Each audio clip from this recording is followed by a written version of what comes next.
Yes, sir. Hey, boy.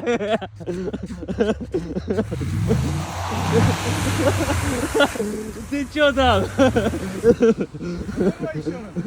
Ты осторожно, окей?